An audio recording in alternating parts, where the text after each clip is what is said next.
Corey Farrell. I've been addicted to heroin for about 5 years now. Rihanna Cook. I'm an addict. I'm a heroin addict. Christopher Williams. Meth and heroin.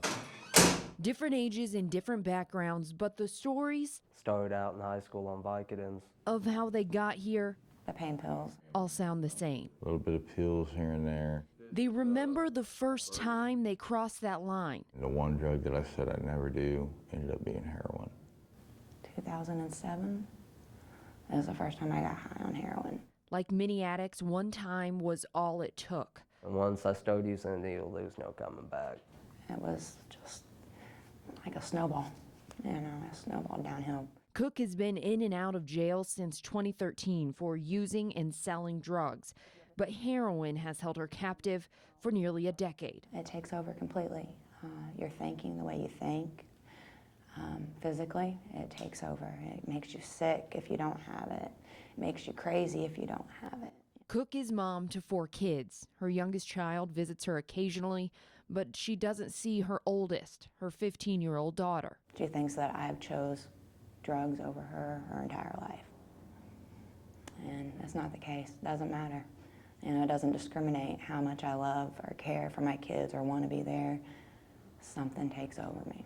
They all range from 13 to 6 years old. Williams is a parent too. He still can't believe how quickly his life crumbled. 6 months ago, I never had a needle in my arm. The second time he shot up was almost his last. All I know is I came to in the back of an ambulance, asked the ambulance driver what happened, and he said, your heart stopped, you were dead, and you were blue. What goes through your mind when you think about that, the fact that you were dead? It messes with your head, because I got 3 daughters. How could they go through life without a father? Or knowing the fact that, hey, my dad was a drug addict. But that fact didn't change a thing. I still got out and did it again. You're playing with death every time you shoot up. Farrell can name 10 friends who heroin has killed. What's real terrible is if you have a buddy OD, the first thing you want to know is where he got his at.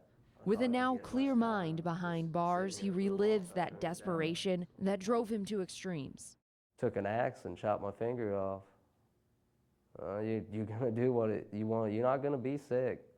Yeah, I went straight to the hospital and gave me Dilaudid. The scar is a constant reminder of the desire that he knows will never go away. When they say it's very addictive or the feeling of it is like no other, they're not lying. I mean, it will grab a hold of you and keep you in its grips. They warn heroin's high trumps the fear of death and the loss of those you love. It's taken my life, my dignity, my family. It's like co-signing your life over to the devil and not having no control over it. Inside, they're still powerless.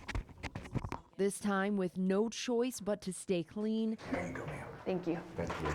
And nothing but time to wonder what will happen when they get out. Door 7 going to door 9. What do you think it'll take for you to quit for good? I don't know. I really don't.